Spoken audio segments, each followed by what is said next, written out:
Hi, everybody. We are resuming our programmation. This panel will be in English, and here we will mix Spanish, Portuguese, and English. So I believe English is better. The idea here of this panel is for us to be able to have a fireside conversation with Cliff Young. Cliff Young, he is heads Ipsos Public Affairs for North America, head of global polling for the firm, and he is a longstanding partner of Eurasia Group. We have been covering elections, over the past 15 years or so, isn't that right? 20. 20 Mint years, Salone, 20 Mint years. Salone. Yeah, since Miss Salome. We have been working with him and proprietary polling with Ipsos, over the past 3 election cycles in Brazil, Mexico, just Turkey, Greece, others in the U.S. And so it's a privilege to be able to have him here on our panel. Daniel Kerner has also been working very closely with him. So let me just kick off the conversation with the following question to you, Cliff. We've been working with you very closely over the past 20 years. We can attest to the quality of Ipsos as a polling shop and the methodology that we work. But nevertheless, the polling industry has gone through trials and hiccups and bumps, and has been, at least lots of questions have been raised on the polling industry over the past 10 to 15 years. How would you view where the polling industry stands today? Potential adjustments for some kind of large election misses, and how would you contextualize where the polling industry is vis-a-vis this controversy over whether we can trust polls or not? Just a simple question like that, right? That's right. Yeah, so I'm speaking for the industry, I guess. Yes, you're the representative of the industry. Right? Yeah, bom dia todo mundo. Bom dia, Chris. And so I'll just start off. And obviously, election polling is a high risk, high reward game. If we get it right, we are, I wouldn't say gods, but we at least are stars. And when we get it wrong, it hurts. It's also a scientific endeavor.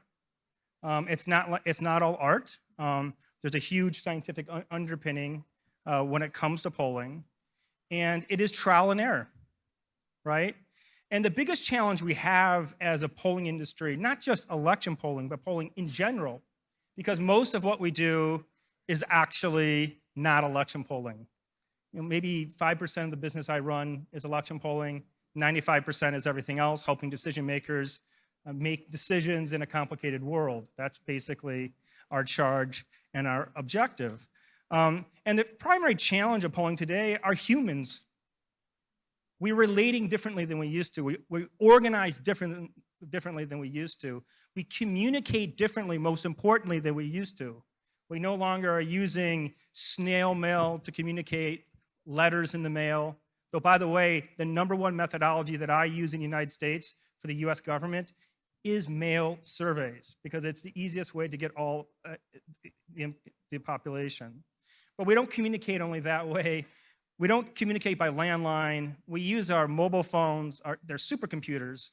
We use them in a multitude of ways. And the young, especially, I think of my children, the oldest is 24, the next one's 22, the third one's 17. They use a whole host of different ways to communicate. And that's the primary challenge for us today, is how do you get at people who are not communicating in a singular way anymore? They no longer communicate by fixed landline. And I'm thinking now of Brazil, that for the longest time, if you're going to do a telephone survey, the only option you had was landline, and only a percentage of the population actually had a landline. So that's our primary challenge in a general sense, is this changing society, and we have to keep ahead of it. Like good scientists, like good practitioners, we have to understand what's going on. We have to continually test methodologies and see what works and what doesn't work. And I'm thinking of the Brazilian election today. Face-to-face no longer works. We used to use face-to-face all the time in Brazil.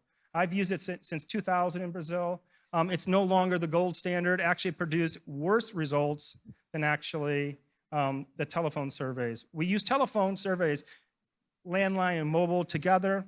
Why did we come to that realization? Because we were testing, because we were piloting, because we were looking at different methodologies to see which one would work. And what I would say is, in this changing world of communications, where we relate to each other in very different ways, the gold standard methodology will be one that uses many methodologies, many ways to get to people. You might go and knock on the door sometimes. You might go and call. You might use Snapchat and Instagram. We're increasingly using that. You might use snail mail as well. So a multitude of ways. So general point about the industry. I think the industry is in a good place. Critical mass of knowledgeable individuals confront these sorts of problems. But we have very specific problems with election polling. And they're twofold. And it's just not Brazil, but Brazil, it's especially acute in Brazil. The first basically is that we're not talking about the population today, ever. You know, if I'm going to do a survey of the population to estimate the incidence of, let's say, COVID, I have to have a very robust sample of the population, a very representative sample of the population. That's not an election poll. I have to do that and be very good at it, but I also have to say who will vote. It's not just today what will happen, but what will happen tomorrow. We call this likely voter. And that's a huge challenge that election polling has, not just in Brazil, but in other countries as well, getting that population on election day right. Because if you get it wrong, we typically are wrong. And by the way, in Brazil, as an example, it had not been practiced to think of the likely voter. Why? Because everyone voted, or at least that was the myth. Yeah. Everyone voted because the vote was obligatory. But the vote isn't quite obligatory, is it? Because the fines are very small, a real here, 20 reais there. Over 20% of the population doesn't vote, right? So that's the first thing. Getting right who votes on election day. And I think the industry has a pretty good idea about how to do that today, including in Brazil. And I think we came out of a very good election cycle. Maybe we'll just toot our horns a little bit. The final result was 2 points. We got 3 points. I think that's pretty close. The second point is linked to politics. Second problem is linked to politics. There's a rise of the anti-establishment candidate and politics globally. Think of Bolsonaro, think of Trump, think of Erdogan. Those are just 3 examples of non-aligned, more anti-system politics and politicians. And they bring out a very different sort of voter. They bring out a voter that typically doesn't vote. Not only typically doesn't vote, doesn't do anything when it comes to participation. Where were they hiding exactly and what little crevices or little holes, we're not quite sure.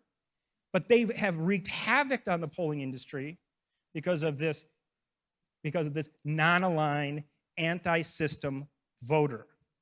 We call that, technically speaking, non-response, or very technically speaking, non-ignorable non-response. That's what my statistician friends would call it. But the basic point is we don't capture them in our polls. And the question is, how do you do that? Now, there's a whole host of solutions to that. Some of it is knocking on the door more. Some of it is correcting post-survey. I think we've done a pretty good job, and just going back once again to our Brazil experience, a three result versus a 2 shows you that correcting for likely voters on the one hand and non-response on the other can really get you close to the final results. The last point I'm going to make is it's not just a Brazil problem. It's the same sort of problem we have in the United States, that we'd have in Turkey, that we had in France, that we had in the UK. This non-alignment is seriously a methodological problem, and we'll talk in a bit, it presents challenges politically. Did I sum that up? Absolutely, Okay. absolutely. Thank you so much. Okay. Dan. All right, thank you. So let me follow up with 2 questions on that instead of one, like a journalist. The first one is, you talk about the non-responders. I mean, do you know more or less who they are, like their demographics, and is it the same all over the world or in different countries? And then the second one is, a lot of people here are investors, and the way the media portrays the polls and the way people consume the poll is, okay, you look at the horse race and you predict elections. So, and you said that that's where the main difficulty is in the industry. So the other question is, how should people think then about using the polls in order to try to have a good sense as to what the election outcomes are going to be? Those are great two questions. So the first question is, I was alluding to it, the profile is a non-participator, someone who doesn't participate. In Brazil, it might be someone like, more like someone that lives on the periphery of São Paulo. He or she is maybe a taxi driver, works in the central city, is challenged by transportation, maybe is going in transit from home to work for 2 hours, and is just hard to get a hold of. You know, those are kind of like not quite sort of your lower class, but individuals that are frustrated in the lower middle class. That's a good profile, and that's a pretty typical profile across countries.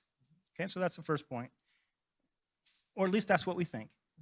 That's our assumption. I think the data, points it out. And the second point is, polls are not the only input to forecast. Indeed, we've worked together for years, right, Chris? We've worked together for years on using multi-input forecasts. The poll is one input. It's an important input, but it's not very important very far out from election. It's very important very close to the election. There's other inputs like approval ratings, like the main issues. Like the main issue is very important. I always call it the 85% rule. That is, candidates strongest on the main issue of the day. Here in Brazil, it was economic and social grievance. That was the main issue. The candidate wins 85% of the time. Lula was strongest on the main issue. Obviously, there's more dynamics involved, but the point being is, you need to use multiple inputs always when assessing an election, and I think that's what we do today together with Eurasia. Well, fantastic. The reason why I was on the phone, it wasn't that I was distracted with other issues, is that Bernard Api, who was our subsequent speaker to talk about tax reform, he's informing us that unfortunately he's stuck in a meeting. He may not be able to join. This is the perils of getting the lead for tax reform on an event here on the week prior to the vote. We end up being held hostage to these let's say at least the agenda for or at least for officials in Brasilia. So we'll have a little bit more time. Should I draw it out? Dig. No, that's right. That's what I'm Okay. saying, that we got a little more time to dig a little bit deeper in some of these issues here, but we'll see if P can come online or not. But so with that proviso, let's go back here to the conversation. And Cliff, why don't we turn to the U.S. election? Okay. We're headed towards a very consequential election next year. Former President Donald Trump, after being banned from Twitter and kind of went underground, there was a notion that potentially he would not be able to come back onto the fore. We look at his kind of shadow right now as looking larger. He's facing a lot of legal woes, and he's only growing in the polls in the Republican primaries. How would you characterize kind of the outlook for this election, not only in terms of the former president coming out on top on the Republican primary, but how would you think about the general election more broadly? I would say uncertainty. I think that's the number one takeaway about this electoral cycle. And I'll explain why. It's just not because Cliff thinks it's uncertain. It's because the indicators themselves are quite uncertain. We have a weak incumbent. We have an issue set that's ill-defined. It's in limbo right now. It's in transition.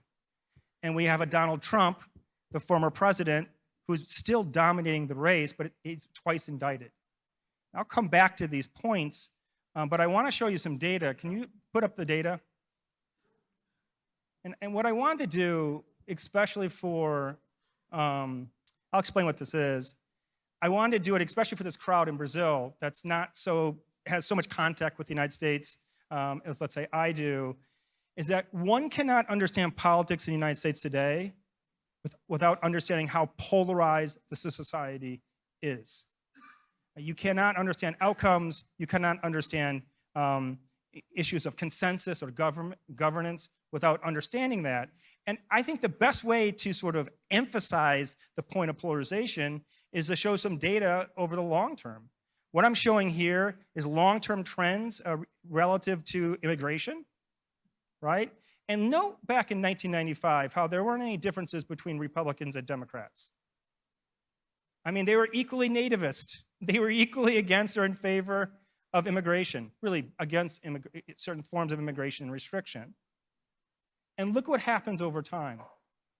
Look at how, for instance, Republicans stay stable, high stable in the 60s, and Democrats decline over time. That is, they're becoming more accepting of immigration. And we're at a 35-point difference today in the United States on this question, but really on all issues, because this is just a metaphor for the polarization we see today in the United States. One point about this question, which is a nativist-oriented question, that's what we're trying to capture here. Nativism is the #1 predictor of politics in the United States, controlling everything else. It defines politics. It will define the primaries for the Republicans, and it will define the general elections. Nativists might lose the general elections, but it'll be an important predictor of what will happen in the general elections, right? And that's the context. And so I'll go into more of the details of the election now, but I want to point out this generalized context. We do have polarization in Brazil, but not to this extent, right? And we'll come back, I know, and we'll discuss that. So let's just kind of go through the points I made. One, weak favorite. Biden is an incumbent.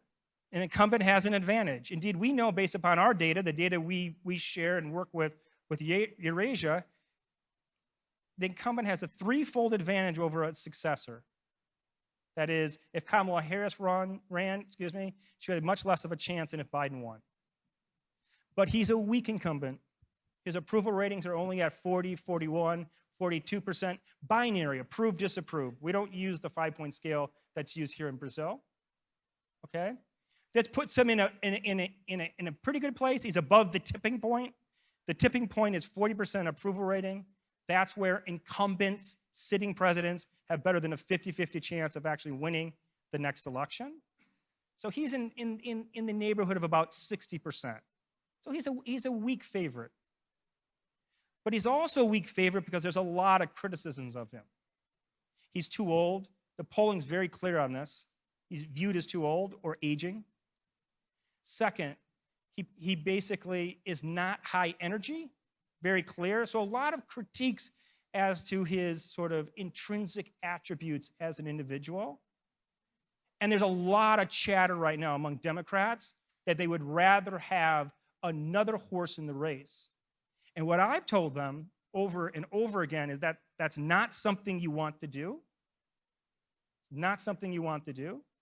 Because a successor, let's say Gavin Newsom from California, as an example, would have maybe, given their approval ratings, maybe a 5 to 10% chance of winning.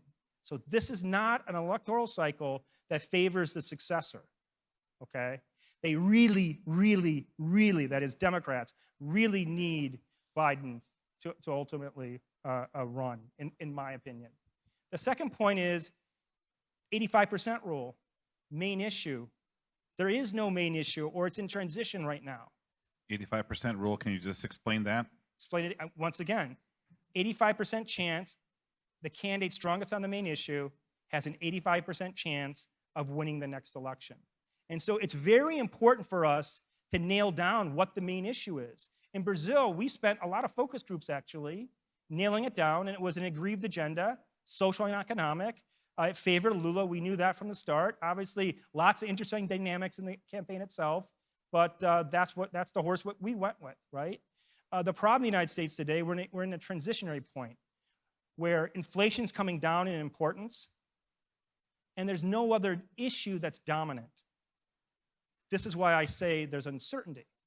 There's uncertainty because the issue itself is not clear. And lastly, and I guess I'm supposed to, we have one more data slide. We got some actual voting intention data. This is the primaries. Lastly, the last point is, what the heck when it comes to Trump? Former president, twice indicted, still dominating the field. It looks like he's lost some ground, but be very careful about these false positives. It's really a function of the number of entrants now, more individuals throwing their hats into the ring. You have to understand, 2/3 of the Republican base is nativist. Trump dominates the nativist narrative, at least 45% today.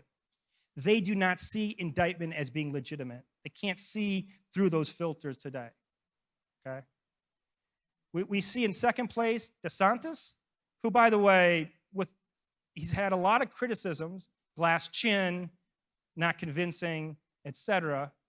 But he's made, analytically speaking, all the right moves. He's taken a tact to the nativist side.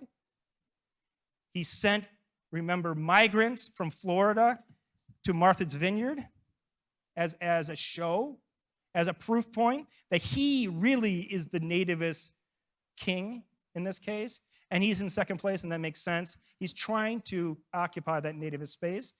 The rest of the third of the base is non-nativist. They don't have much room to maneuver. So basically, what's my take? Uncertainty, as I pointed out.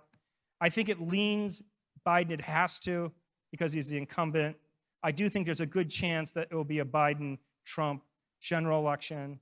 And obviously, everything, anything can happen in that case.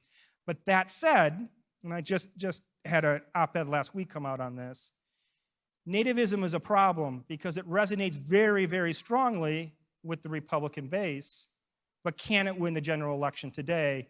Look at I guess the data's not up there, but the data chart before. So with that, I could have summed it up. One follow-up question, and I'll pass it over to Dan, which is, we at the Eurasia Group, we have a geoeconomics team. We not only do political risk, but we also have kind of views on kind of looking at the politics of monetary policy making in the U.S. And at least, our house view is that that the challenges of combating inflation will be larger than anticipated in the United States. And as a result, we may see additional hiking cycles from the Federal Reserve. And there is the potential then that the tough pill to be able to control inflation, that the economic repercussions of that remedy will be felt more end of this year, beginning of next. When you look at this election, how critical of a swing variable would you say is that big question mark over, how tough the Fed has to be, the knock-on effects on the economy? Is this something that could swing the election in favor of Donald Trump if, in fact, he comes out on top of the primary? Yeah, in my mind, this is Donald Trump's great hope, that the economy takes a turn for the worse. And what we do know is, we do know that Republicans historically do better on issues of the economy, on average. When it comes to social issues, let's say like abortion, Democrats do better. And really, if it's a non-economic scenario, it's going to be one of these, or a cluster of these social issues, which will be more important. They tend to favor Democrats. They have historically. If it's an economic agenda where the economy is taking a turn for the worse, that tends to favor the Republicans. Once again, it would be the issue set probably favoring the Republicans against an incumbent, then it's probably a wash. But that's what the Republicans really need if they're going to be successful, in my mind, in 2024. That's a topic we're talking a lot about, what happens if Trump comes back. But Dan, back to you. Yeah, so maybe following up on the issues you said, on the importance, the 85% rule and the issues, right? But then you also say the US is very polarized, and I know you've looked at elections all over, and this maybe it's not to the same extent, but the polarization is everywhere, right? And so how does that change or affect the issues that will define an election if you have such polarized societies where maybe the issues are different for the major groups? How do you think about that, and how would that affect the US election, but other elections as well? It becomes much more difficult. And so the more polarized a society is, the more likely the issue sets are divergent. And the question is, what is the middle?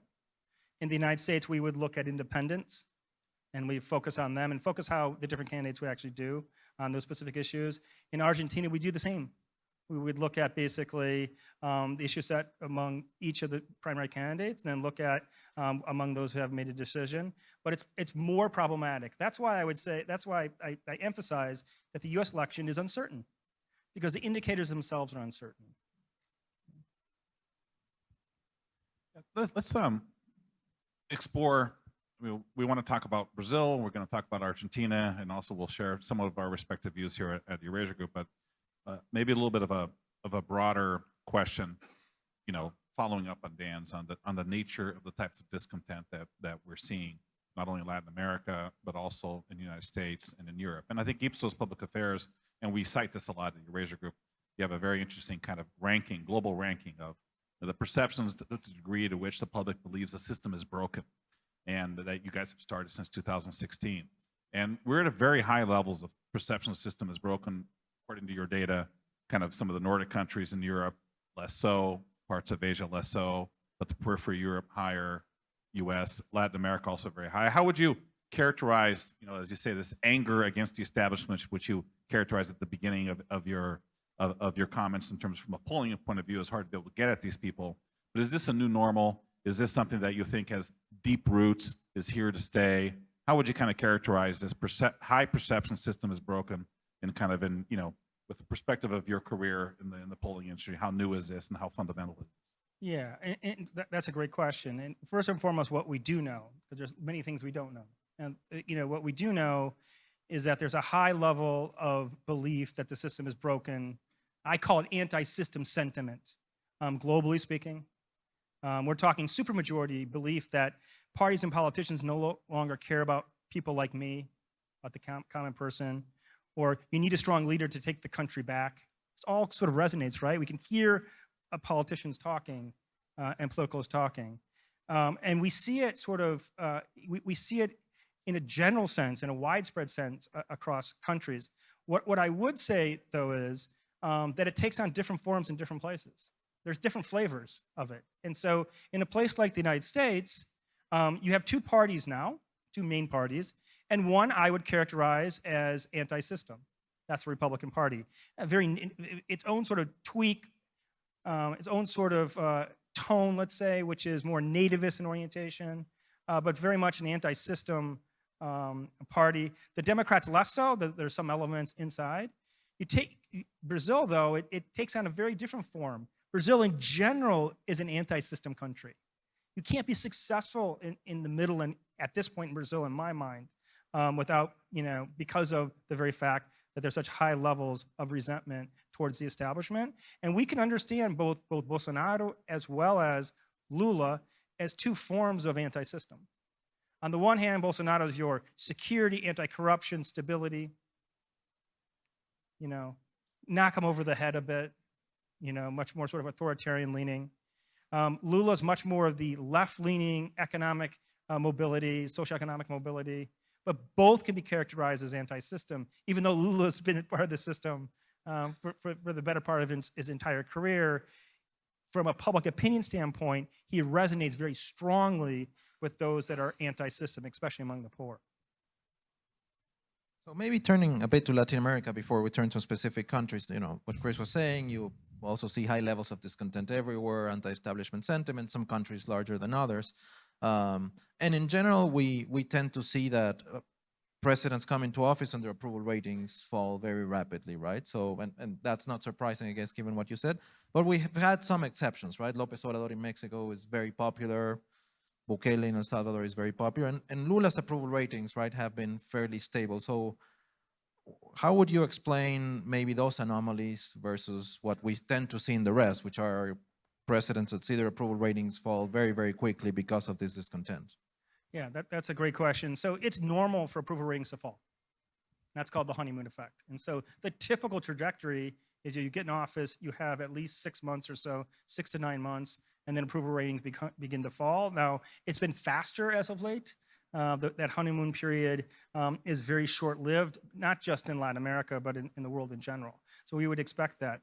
But I would characterize Lula's ability to keep those very high approval ratings as his ability, once again, to channel that discontent, to be a personification of a solution.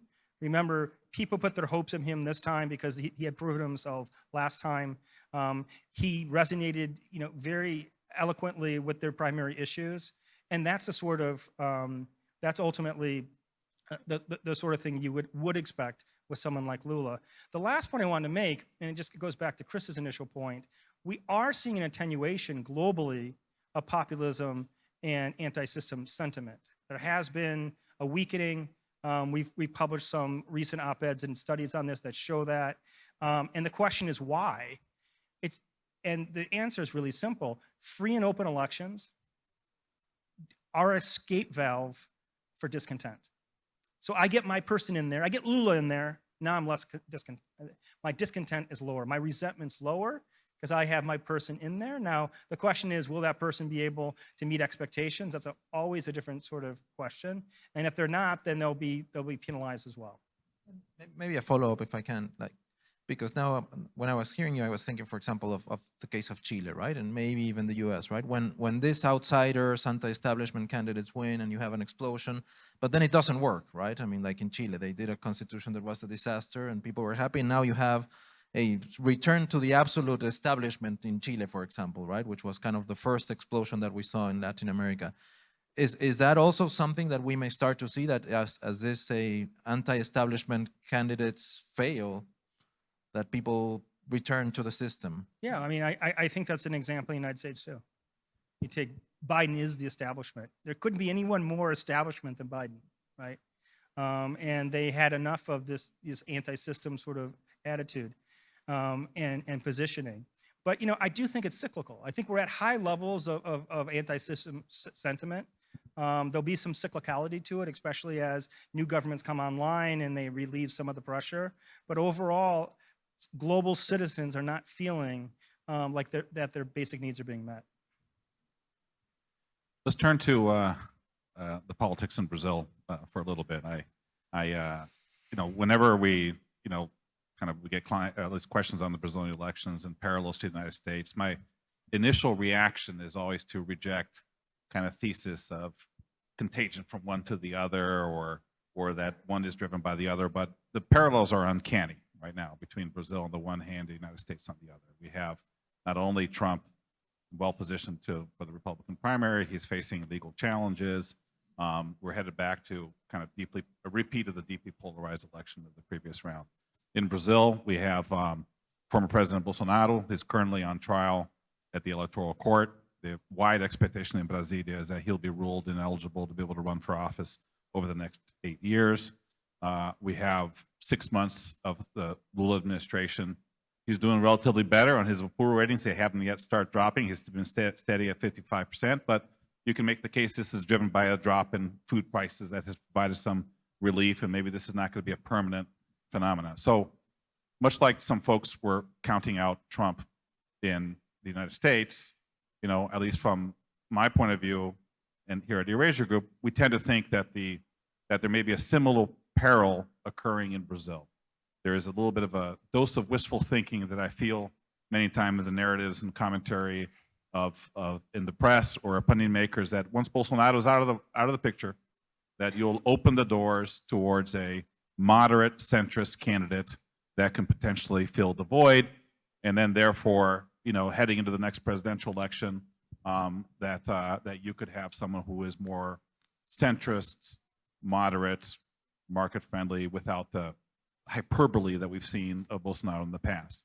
But my sneaking suspicion is that Bolsonaro is still somebody that can have a strong relationship with his base. The fact that he is being ruled ineligible may reinforce the view that he is a victim of the establishment in kind of a court system that at least many on the conservative right view has been stepping over individual due process and curbing freedom of speech. And so, if you look at the geology of public opinion, I'm not sure we have a reprieve after the election, but my concern or my suspicions are that the shadow of Bolsonarismo will still loom large, and he will be a potential kingmaker as to who could run in his place. So that's a little bit of kind of looking at the Brazil outlook, at least from where I'm sitting. Kind of want to see what your thoughts are. Would you agree with that kind of assessment? Any way that you would characterize even the differences between the deeply polarized politics in the U.S. and Brazil? That's loaded, right? Huh? That's a loaded question. Yeah, it's a little bit of our views I here agree or sneaking in, not just disagree? a moderator question, but maybe react Okay, to there we everything. go. No, that's fine. That's a great question. I'll be a little bit provocative, a little bit radical here, and say that there's two Brazils in my mind, and these two Brazils have existed for the last 2 generations, and I've already alluded to it before. There's one Brazil, which is about social mobility, about inequality. That's a red Brazil. And there's another Brazil, which is more about stability. It's about anti-corruption. It's about meritocracy, as well as you can kind of define it here in Brazil. It takes on different flavors over the course of time, but the polarization that we see today, we saw the same polarization in 2006. Look at the maps. The maps haven't changed. The color of the maps are the same, whether it be 2006, 2002, and so on and so forth. And so I think the activation changed. I think that what's qualitatively different today and with Bolsonaro is that he activated a base that hadn't been activated before, okay? And the question is, do you put that activation back in a box and put it away and go back to 1994 and the Plano Real, which, by the way, I'll be provocative, the same coalition that put that together from a public opinion standpoint is the same coalition that supported Bolsonaro, okay? Let's be serious, okay? If you look at public opinion, obviously, that's the point I'm making. I don't think you put that activation back in the box. If you could, I would be much more of the argument to say a moderate could walk in there and take the reins of that base, because that was the base of the Tucanos, right? That was the Tucano base, in essence. But I think that activation has qualitatively moved it in a different direction. It becomes more difficult. It doesn't become impossible, but it's a different beast than it used to be. So that would be my 2 cents on your very, very good question. So turning now to the bad neighbor in the south, Argentina, and also think about analogies right now. All of the questions now outside of Argentina are we headed towards a Bolsonaro in Argentina, right, or a Trump in Argentina? And in Argentina, it's interesting because, despite the permanent macroeconomic instability, the party system has been very strong, and all elections have been won by the traditional party systems, right? Seems to be the first time that the anti-establishment sentiment is high, and it's boosting support for some candidates, right? And so, and I think you're also having something that we saw in Brazil and the US, which is the elites and the pundits saying, well, it can't happen here, right? It's never happened, it won't happen, but then it happens, right? And so turning to that, obviously voters are angry in Argentina, they're demanding change, and we have two main candidates. We have Patricia Bullrich wanting from the establishment to shake the system, but then you have this Javier Milei, a bit like the Bolsonaro. So, I mean, how serious do you think that is in Argentina, and how would you think about the chances of the both of them winning the elections? And then, I guess, following up on Chris's comments, will the party system or the center hold there, or are we headed towards a Bolsonaro-Trump election there? And many of those things I don't know, right? Yeah, but what I would say is the anti-system sentiment is very, very high. I don't believe it's been properly activated by the politicals locally. It was just more baked into the institutions, that is, to the parties themselves.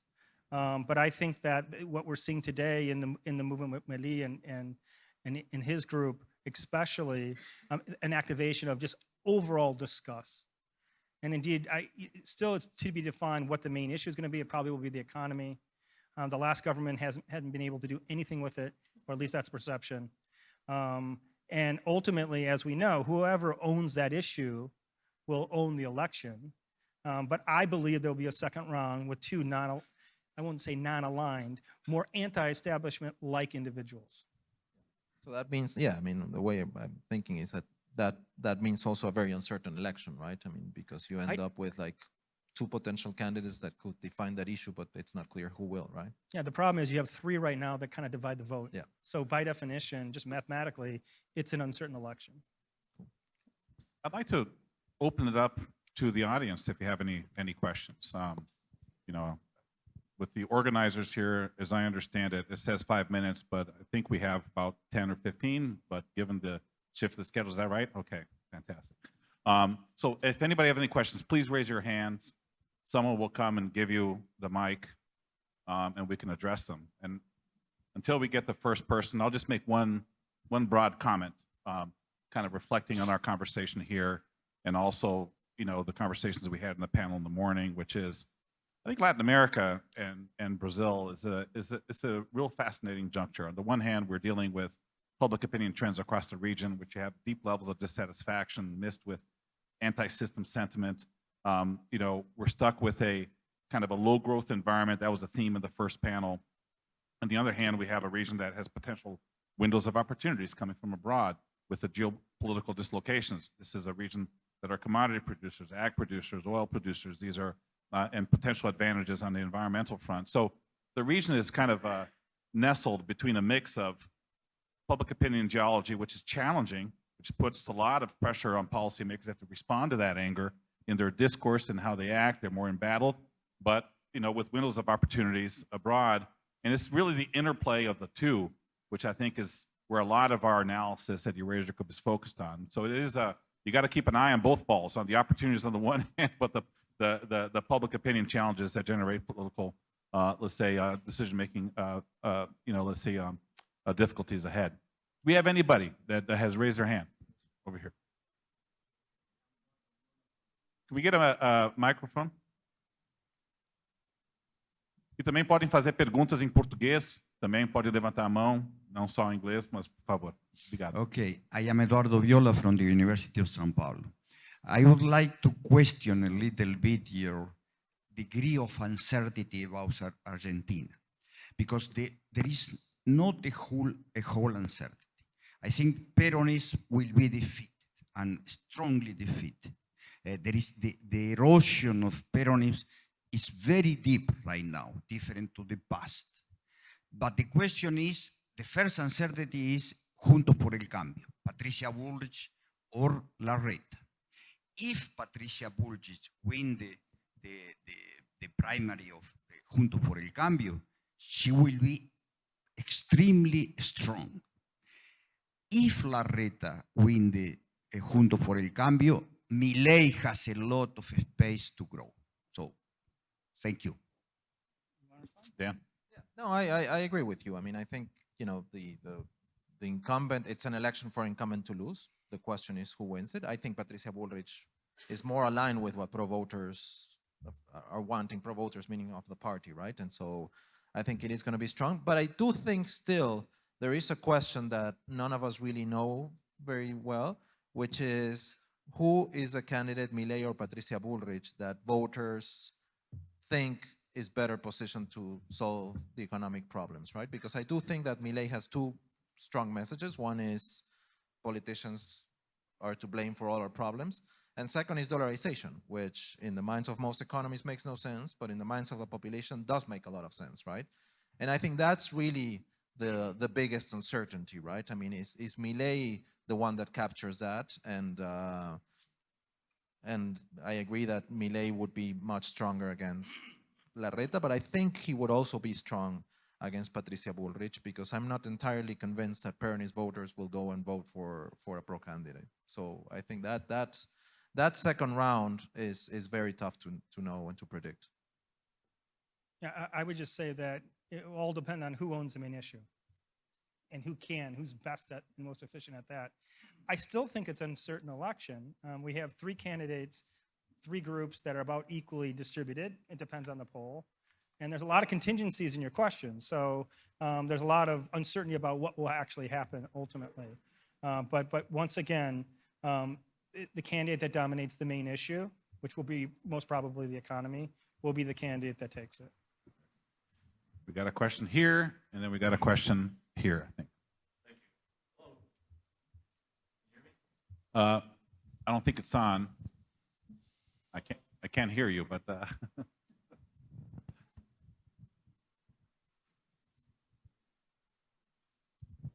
Hello, thank you. My name is Robert Wong. I have two questions. I think it was very interesting, your presentation. First, do you think the election voting is obligatory or shouldn't be? Second question, provocative. Let's say we four belong to the same company.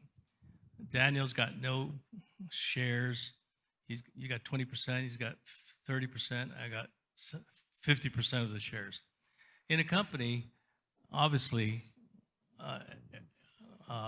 the person who's got the most shares has the most votes in the assembly. So do you think that will work in a country whereby everybody has one vote?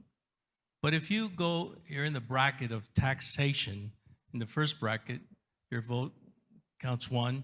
If you're in the second bracket, 2, 3, 4, until the fifth bracket, your vote counts 5.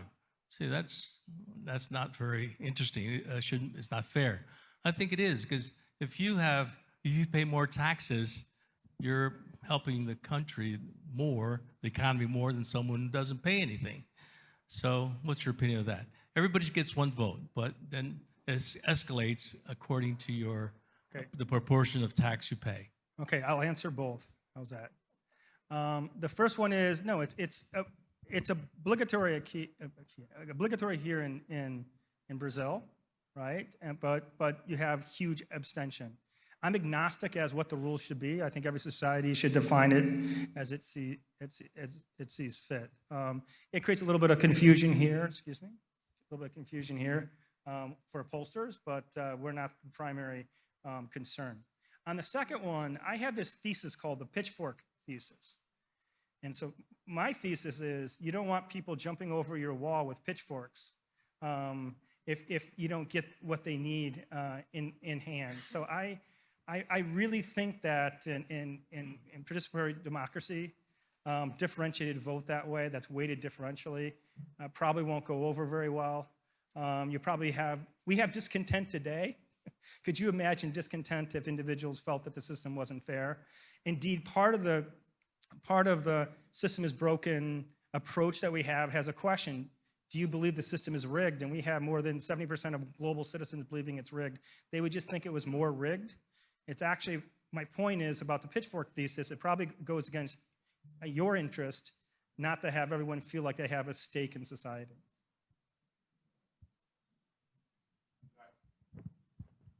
Do we have some new guest speakers here coming in onto the stage? Is that correct? Okay, let's go. 3 minutes? Okay, fantastic. We got time for one more question.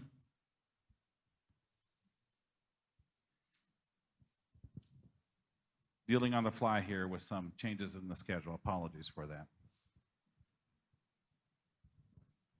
Thank you. I'm a great admirer of Ipsos' work, particularly in French elections, but not only. And I have just two questions. First, I also was a bit unsure on the reasons for your uncertainty on Argentina. I'm the CEO of Atlas Intel, a company that does a lot of polling here in Latin America. We've covered the last 3 Argentinian elections quite well. We were the most accurate pollster, actually, in each of them. And I'm right now looking at an election where I think Patricia Bullrich has a 95% chance of winning. I don't really see how she could lose this. So I'm just a bit unsure as to what are your the things that you're looking at to say that it's so uncertain. My second question would be related to US primaries. You were mentioning some of the weaknesses of President Biden. I quite agree with your assessment. Some of the points you made about his age, the fact that he makes mistakes all the time. He talked about the war in Iraq instead of Ukraine just the other day. In general, even Democratic voters seem quite unenthusiastic about his reelection. What do you think are the perspectives of him being challenged quite forcefully in the Democratic primaries? And in particular, what would you say is the ability of an anti-establishment candidate within the Democratic Party? And we're right now looking at one that is increasingly garnering quite a lot of attention because of his last name, Kennedy, but also because of his style that reminds us of Trump quite a bit. What do you think Kennedy's chances of an upset in the US race could be? Well, let me just go. Yeah. On the second question, I think there's a pretty good chance of him being challenged. And Gavin Newsom, as I was saying before, as you were saying, is a possible contender. Is a possible contender. You get the speaker a little bit closer to your. Yeah, before it was too. Yeah. I know. I had the Okay, opposite. got it. So we're all good now. Is a possible contender. I don't know what the chances are, but I think they're pretty good. Maybe they're 50-50. But it would not be a good thing for the Democratic Party. And the point I was making is based on our own data, a challenger, not an incumbent, with an approval rating, government approval rating of around 41%, only has about a 10% chance of winning. It would actually be a bad thing for a challenger to be successful. Or even, you know, if you challenge, it does weaken. There's this perception of lack of strength. It wouldn't be good for Democrats, in my mind, not to go with Biden because he's the horse that they have, he's the incumbent, and any other alternative has a much lower chance, at least by our data, lower chance of ultimate victory. And on the first question, maybe Dan, you wanna take it a bit? Yeah, I mean, my own sense, the reason why it's uncertain is if you're sure that Patricia Bullrich wins and wins comfortably the primary and Milei underperforms, then yes, then I think the uncertainty goes away.